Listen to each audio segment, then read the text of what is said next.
Hello, my name is Ralf Friedrichs. I am an addiction recovery coach and the host of the Take Your Life Back Today show. As an addiction recovery coach, I want to share this about substance abuse, and let me be crystal clear to leave an everlasting impact upon you.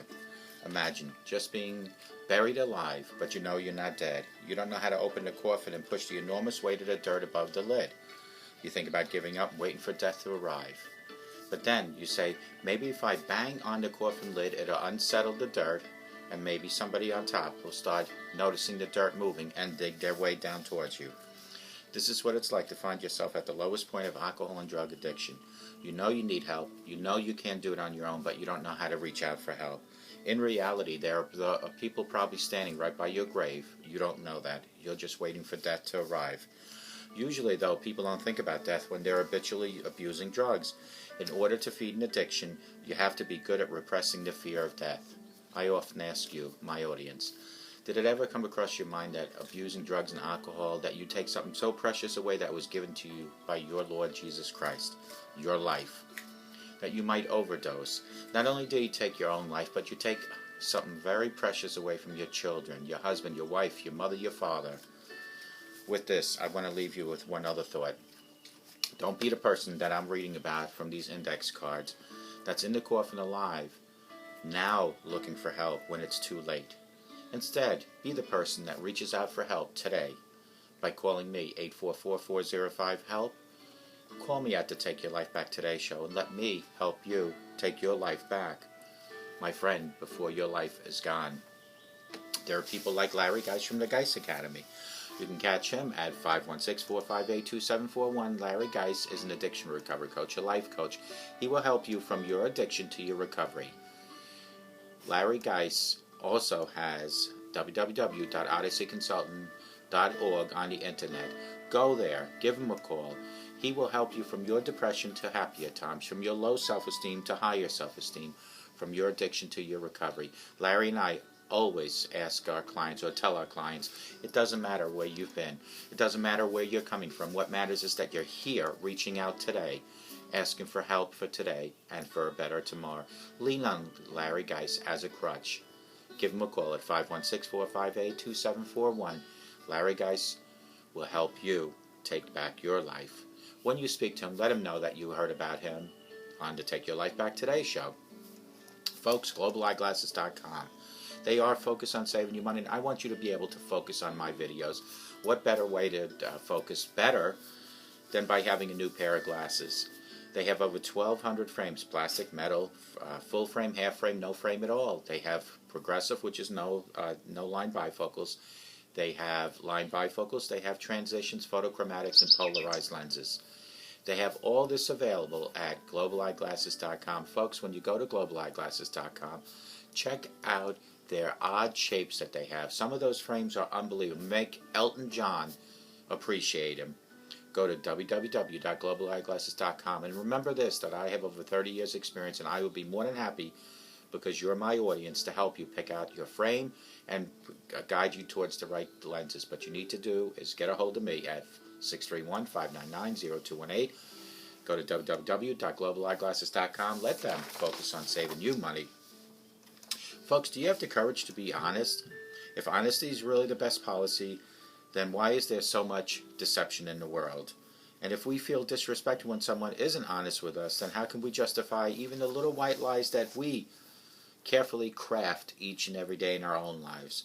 If we expect other people to have the courage to be honest with us, then wouldn't anything but honesty from us be promoting a double standard? Maybe it's time to take a closer look at honesty and what it really is and its best policy. Being honest about honesty. On the surface, the concept of honesty seems simple enough. All we have to do is tell the truth in every situation, right? Then why is it that otherwise truthful people will justify distorting the truth in certain situations? If being honest makes life simpler, then why would anyone purposely complicate things by even slightly being dishonest? There are numerous situations that will quickly test our resolve to be completely honest. The tendency to start when we are children and when we want to avoid punishment. Fear gets the better of us, and we say something in effort to avoid the consequence of whatever we might have just done. If it works, then we just saw proof that lying is less painful and requires less courage than being honest. Since moving away from pain is the strongest human motivator, we quickly learn to fall back on dishonesty anytime we think it will spare us from painful consequences. For some, this tactic is reserved for only the stickiest situations. For others, lying becomes their strategy of choice. As long as they don't get caught, they feel no guilt, no remorse, and it becomes a second language to them. Common justifications for being dishonest. Besides avoiding the consequences of the actions, there are a wide array of seemingly more noble reasons to avoid total honesty, such as, at first glance, we might feel that these are perfectly legitimate reasons to bend the truth. After all, isn't it for a greater good? Well, buying into that kind of twisted reasoning is the same as saying that the end always justifies the means. In other words, it is okay to do something wrong as long as it gets you the results you want. Why do you think it's called justification? Anytime we need to justify our actions, we already know we are doing something wrong. Making excuses may soothe our logical mind temporarily, but it doesn't do anything for the internal conflict that it is creating. When we deliberately do something that violates our core ethics, it sets in motion destructive emotional conflict. The end result will be slow erosion of our core values or manifestation of some self-sabotaging behavior. Either way, we lose. Justifying dishonesty for any reason is the same as lying to ourselves. When someone lies to us, we feel insulted because they didn't respect us enough to be honest. Do you really want to disrespect yourself by doing the same thing to someone else? Of course not, because all it does is aggravate the problem. The next question we have to ask ourselves is, what does it take to avoid the self-deceiving temptation to distort the truth in the seemingly justifiable situations? Honesty requires courage and tact. Being honest requires courage because it makes us vulnerable and accountable. To avoid stepping on the feelings of others with our honesty also requires tact. Clearly, being truly honest involves more than just telling the truth in every situation, but for people of integrity, it is the only acceptable choice. When it comes to being honest, in all areas, there is probably no one alive who doesn't have some room for improvement. Here are the few practical strategies to help you fine-tune your efforts to develop the courage to be both honest and tactful. 5 ways to become even more honest and tactful are: number 1, set the record straight. Are there times when you have been less than honest in the past?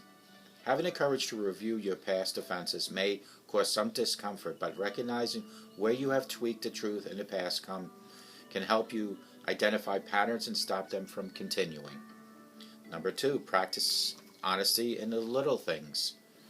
There is a tendency to think that it's okay to add little harmless flair into little things where nothing is at stake. The problem is, if we are dishonest in little things, it will carry over into more meaningful areas.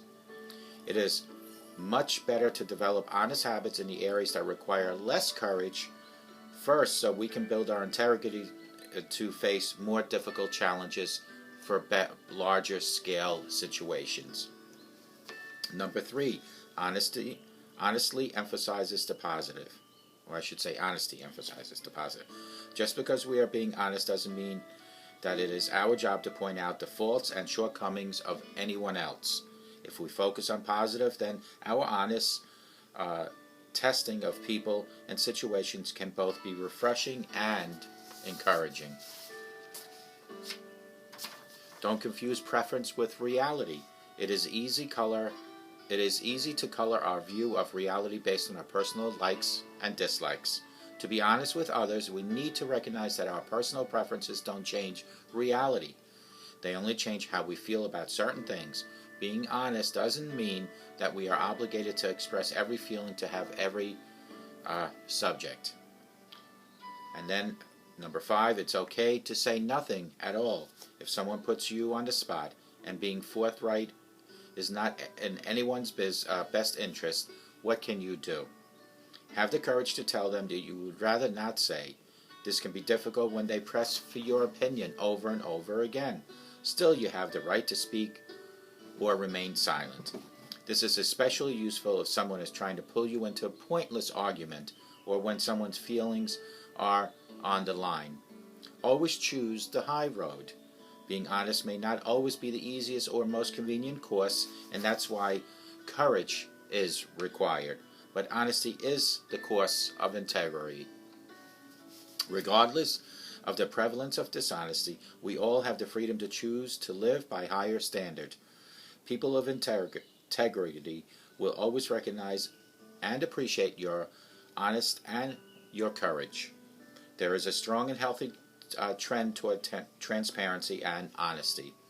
People are tired of the cloak of deception that serves with the selfish interests of the few while dragging down the many. We can all do our part by setting a good example and by having the courage to truly honest and with ourselves and with others. Folks, do you have the courage? Do you really have the courage to be honest? If honesty is really the best policy, then why is there so much deception in the world, I ask you? And if we feel disrespected when someone isn't honest with us, how can you justify then doing the same to them? If we expect other people to have the courage to be honest with us, then wouldn't anything but honesty from us promoting a double standard? Maybe it's time for us to take a closer look. Being honest about honesty. On the surface, the concept of honesty seems simple enough. All we have to do is tell the truth in every situation, right? Then why is it that otherwise truthful people will justify distorting the truth in certain situations? They pick and choose situations. It's being honest. If being honest makes life simpler, then why would anyone purposely complicate things by even being slightly dishonest? There are numerous situations that will quickly test our resolve and be completely honest. The tendency seems to start when we are children, when we want to avoid punishment. Fear gets the better of us and we say anything to avoid that punishment. And eventually, as we go through our tweens and then teens and adulthood, we use that formula. If it makes the situation, if it feel better at the time, we will do anything to avoid the consequences. Common justifications of being honest. Besides avoiding the consequences of our actions, there are a wide array of seemingly more noble reasons to avoid total dishonesty, such as, at first glance, we might feel that these are all perfectly legitimate reasons to bend the truth. But is there such a thing as a legitimate reason to bend the truth? I am not saying that whatever's on your mind to just go out and blurt it out, folks. But even little white lies snowball into bigger ones. 5 ways to become even more honest and tactful. Number 1 is to set the record straight. There are times that you have less than honest in the past. Having the courage to review your past offenses may cause some discomfort, but recognizing where you have tweaked the truth in the past can help you identify patterns and stop them from continuing. 2, practice honesty in the little things. There is a tendency to think that it's okay to add little harmless flair to little things where nothing is at stake. It is the little things that, if you can be honest with them, makes it easier for the larger things to be honest with. Honestly emphasizes the positive. When you're honest with other people, you're showing that it is a positive thing to be honest. It is a noble thing to be honest. And you want to institute that more than anything on your children and grandchildren. Number 4 is don't confuse preference with reality. It is easy to color our view of reality based on our personal likes and dislikes. To be honest with others, we need to recognize that our personal preferences don't change reality. They only change how we feel about certain things. Being honest doesn't mean that we are obligated to express every feeling we have on every subject. You have to be careful of what you say and who to say it to. And a lot of times in life, it's okay to say nothing at all. Sometimes it's better to bite your tongue and just kind of move forward. Always choose the high road. Being honest may not always be the easiest or most convenient course, and that's why courage is required. But honesty is the course of integrity. Regardless of prevalence of dishonesty, we all have freedom to choose to live by a higher standard. People of integrity will always recognize and appreciate your honesty and courage. There is a strong and healthy trend toward transparency and honesty. People are tired of the cloak of deception that serves the selfish interests of few while dragging down the many. We can all do our part by setting a good example and having courage to be truly honest with ourselves and others. And I want to just say this here. Yesterday in Philadelphia, there was a shooting of a police officer, and the perp in this particular case, that's pretty much in so many words, said that he was doing this in the name of Islam. During a press conference, even before the chief of police spoke, the mayor, newly elected mayor, 2 weeks on the job, the first thing he said is that there is no reason to believe that this was, in fact, anything but a criminal acting out when he shot this cop. On one of the newscasts, they said, "Isn't it amazing? A brand new politician, straight out of the politician box, knew already to lie, to sugarcoat the situation." This is my perfect example of how the littlest things in life people have to lie about because they don't want the connection between a shooting and the Islamic State. The mayor says the first thing, it was just a criminal. Although the perp even stated this was due to Islamic State. Even though the perp made a couple trips to the Middle East. My point here is that politicians, I believe, right off the bat, are taught to lie. And those are the lies that escalate into bigger lies. And this is why our country is the way it is. If you watch the news, if you listen to politicians, you don't know what to believe anymore. So it all starts here with this, in your home, with your little ones, your teens, your tweens and your teens. Teach them that it's okay to tell the truth, but to pick and choose and pick on what to say. There's a difference on telling the truth and what to say and when to say it. I hope to God, no matter where you are, folks, that you have the best day of your life. I hope that you have the most honest and the most courage day of your life. Practice honesty. Practice today being honest. If the only way to make somebody feel good is by being dishonest, maybe it's time for you not to say anything at all to that person. Pick and choose, but when you pick to say it honestly. I hope to God, no matter where you are, you have the best day of your life. I hope you have a sober rest of your life, and I want you to remember, a sober today promises a better tomorrow. And honesty today promises an honest tomorrow. And may God bless you.